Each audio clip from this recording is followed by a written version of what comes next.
તો ચાલો મહાદેવર બધાને તારીખ છે આજે 12/5/2025 સમય થયો છે સાંજના 8:45. આ વ્લોગની ફર્સ્ટ ક્લિપ હું ઉતારી ચૂક્યો છું, બટ લાઇટિંગના ઇસ્યુના કારણે ડિલીટ મારીને હું રીશૂટ કરું છું, એટલે તમે તમારી રીતે થોડોક સમજી જજો.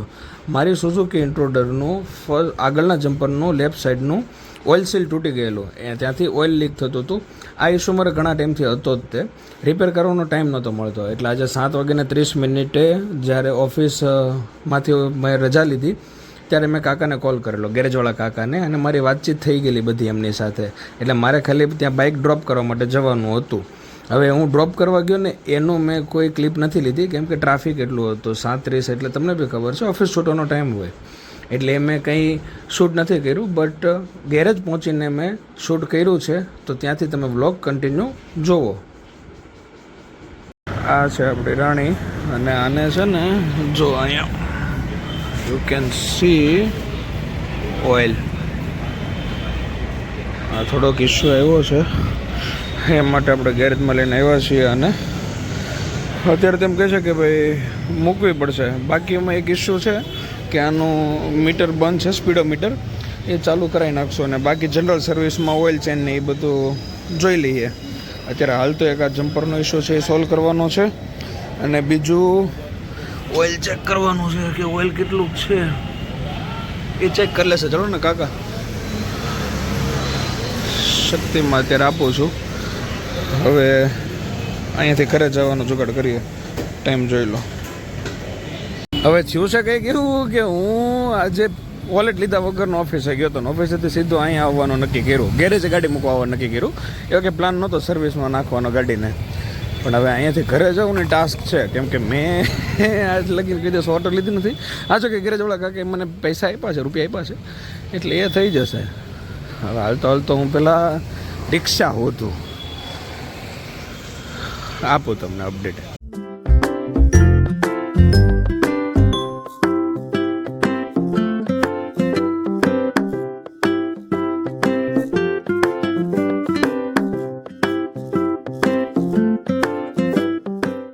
આ છે સુરતનો સ્ટેશન રોડ. અહીંયા તમે આગળ જાઓ ને એટલે મિની બજાર આવે, અને અત્યારે હું એક્ઝેક્ટલી ઊભો છું બરોડા પ્રેસ્ટેજ પાસે. તો અહીંના રોડનું અપડેટ એવું છે કંઈક કે આ BRTS રોડ ખાલી ચાલુ રાખેલ છે, બાકી અહીંયા ખોદકામ ચાલુ છે. હવે આપણે જવાનું છે સીમાડા નાકા, તો આપણે સામેની સાઈડ પહેલાં જઈએ. આપણને ભાઈ રિક્ષા મળી ગઈ છે, બહુ વેઇટ ન કરો બેડો. આપણે રોડ ક્રોસ કર્યો એટલે તરત રિક્ષા ઊભી જ હતી. સીમાડા નાકા લગી રિક્ષા લીધી છે, ત્યાંથી પછી અંદરની પાછી એક વખત કનેક્ટિંગ રિક્ષા લેવી પડશે, કનેક્ટિંગ ઓટો લેવી પડશે. હવે જોઈએ. ટાઈમ થયો છે 8:15, અને અત્યારે સુરતનો ટ્રાફિક એના પીક પર છે.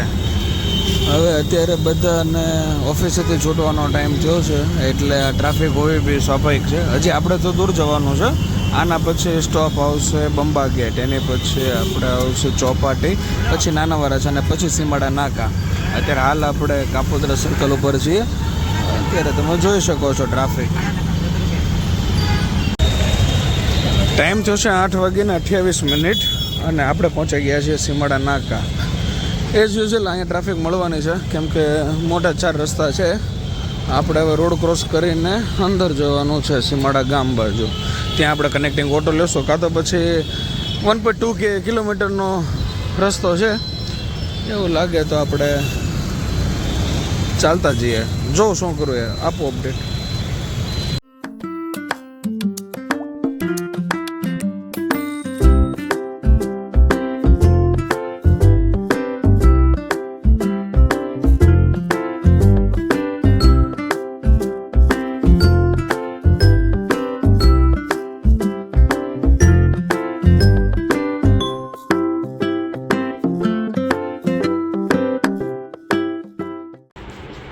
ચલો ફાઇનલી 8:40 હું પહોંચી ગયો છું ઘરે. જસ્ટ હજી ઘરમાં એન્ટર થયો છું. હવે આ વ્લોગ હું કન્ટિન્યુ કરીશ જ્યારે કાકાનો ફોન આવશે કે ભાઈ બાઇકનું રિપેરિંગ કામ થઈ ગયું છે, ત્યારથી હું કન્ટિન્યુ કરીશ. ત્યાં સુધી વેઇટ કરો. હવે જોઈએ એમનો ક્યારે કોલ આવે એ. તો આજે તારીખ થઈ છે 17/5/2025. આપણે ગાડી મૂકી હતી 12/5/2025 છે. ગાડીનું કામ તો ચાલુ થઈ ગયું, બટ અનફોર્ચ્યુનેટલી એક ઇસ્યુ આવ્યો છે કે જમ્પરની અંદરનું અહીંયા છે ને એક કોલર આવે કે જે અંદરની જે સિલ્વર કલરની આપણી જે પાઇપ હોય ને ક્રોમ પાઇપ એને પકડી રાખે અને એની બેની વચ્ચે એક રબરની સીલ આવે. હવે થાય છે એવું કે અહીંયા જે કોલર આવે ને એ તૂટી ગયું છે. તો આનો આપણે શું જુગાડ કરીએ એ જોઈએ. કંપનીમાં તપાસ કરી બટ આ ગાડીનો એ નથી મળતું અને બહાર બી તપાસ કરી પણ નથી કંઈ થાય એમ. હવે જોઈએ આગળ શું કરીએ. આપું જે કંઈ હોય અપડેટ તમને. તો આપણે જેમ વાત થઈ હતી ને કે જુગાડ થાય તો કરશું, એટલે કાકાના ગેરેજેથી મેં આ બોટમ અને ટોપ લઈ લીધેલી અને ત્યાંથી હું ગયેલો જમ્પરવાળાને ત્યાં. આની પછીની ક્લિપમાં તમે જોશો કે શું હતું ને કઈ રીતનું હતું. હવે આપણે આ પાઇપમાં છે ને જેમ આ રીતના અહીંયા કોલર છે ને, આ કોલર એવી અહીંયા બી એક કોલર આવે. એટલે જનરલી હોય કેવું કે આપણે ફોર એક્ઝામ્પલ આ અહીંયા ફિટ કર્યું, બરાબર ફિટ થયું, બટ આમાં છે ને આ એક જો લેગ છે, આમ એટલું બધું વિઝિબલ નહીં હોય બટ અહીંયા છે ને માઇનર એવો એક લેગ આવે જેના કારણે ઓઇલ ત્યાંથી લીક થાય. એટલે એનું સોલ્યુશન લાવવા માટે આપણે કોલર લેવા ગયેલા. એ કોલર આપણને મળી ગઈ છે. હવે એનું કેમ ફિટિંગ છે ને એ બધું એક વખત હું તમને બતાવી દઈશ અને જો ન મેળવે તો લાસ્ટમાં તમને કહી દેવા. આ છે એનું કોલર. અત્યારે જમ્પર હું મારી સાથે ઓફિસે લેતો આવ્યો છું કેમ કે હું લંચ ટાઈમમાં ગયેલો. હવે સાંજે પાછું 7:30 અહીંયાથી છૂટી થશે એટલે હું ઓફિસેથી પાછો ગેરેજે જઈશ અને ગેરેજે પાછો બધું કાકાને આપીને થઈ જશે. આનો ચાર્જિસ થયો હા મારે પડ્યું મને 150 રૂપિયામાં.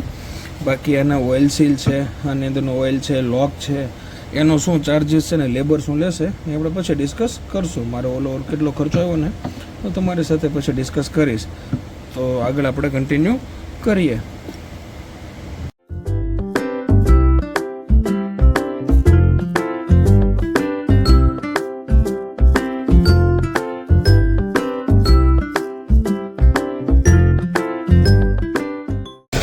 તો મિત્રો ટાઈમ થયો છે સાંજના 7:35. અત્યારે ઓફિસેથી નીકળીને હું જાઉં છું ગેરેજે કાકાને આ જમ્પરને રોડ દેવા માટે.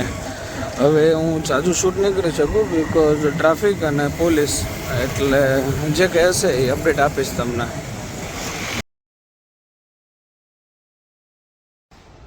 તો આજે તારીખ છે 19/5/2025. સમય થયો છે 11:45 બપોરના. કાકાનો ફોન આવ્યો હતો કે ગાડી રિપેર થઈ ગઈ છે તો આપણે લેવા માટે જઈએ છીએ. ઓલા ઉબેરમાં ચેક કર્યું, ઘરેથી પિકઅપ ને ડ્રોપનો ટોટલ એક્સપેન્સ થાય છે 83 રૂપીસ. પણ એટલું બધું ડિસ્ટન્સ છે એની બાય ઓટો જઈશ ને તો વધીને 20 રૂપિયા લાગશે. તો સ્માર્ટ ડિસિઝન એ છે કે આપણે ઓટો લઈએ. અત્યારે ઓટો પોઈન્ટ સુધી મને મૂકવા આવે છે, ઓટો સ્ટેન્ડ સુધી મૂકવા આવે છે મારી બેન એક્ટિવા લઈને. ત્યાંથી હું ઓટોમાં બેસીને પહોંચું અને ત્યાં જઈને હું તમને અપડેટ આપું જે કંઈ હોય શું એક્સપેન્સ થઈ બી હું તમને કહું.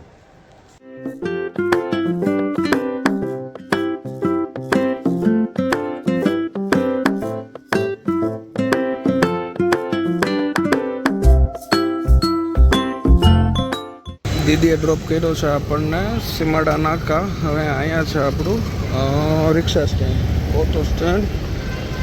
હવે આપણે ઓટો લઈને પહોંચીએ ગેરેજે. આપો અપડેટ તમને, આને જ પૂછી લઈએ. અર્પિત મૂર્તિ ભંડાર બરોડા. હવે આપણે ઓટોમાં ટાઈમ થયો છે બપોરના 11:50.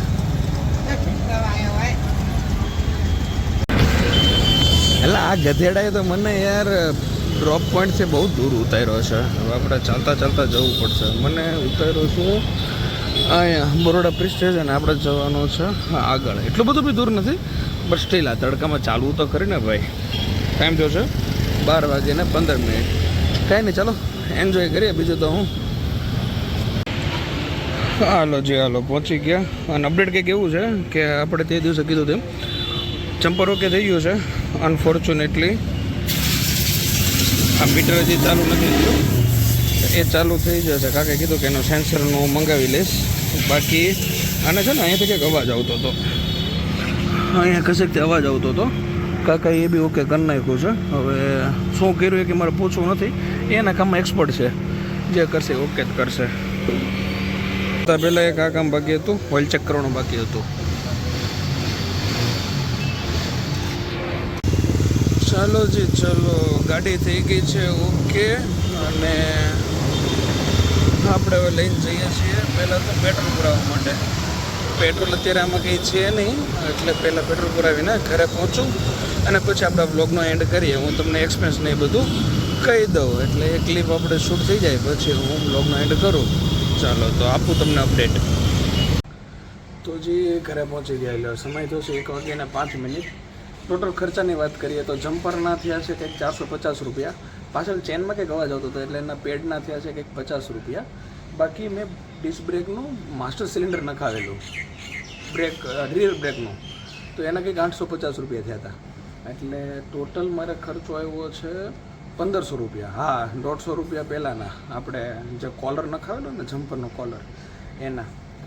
આખો બ્લોગ તમે એન્જોય કરો, જુઓ, અને ઇન્ટ્રોડરના પાર્ટ્સનું તમારે જરા જાણવું હોય તો તમે મને મેસેજ કરી શકો, કોમેન્ટ કરી શકો છો. બાકી I hope you enjoy this video. મહાદેવર બધાને.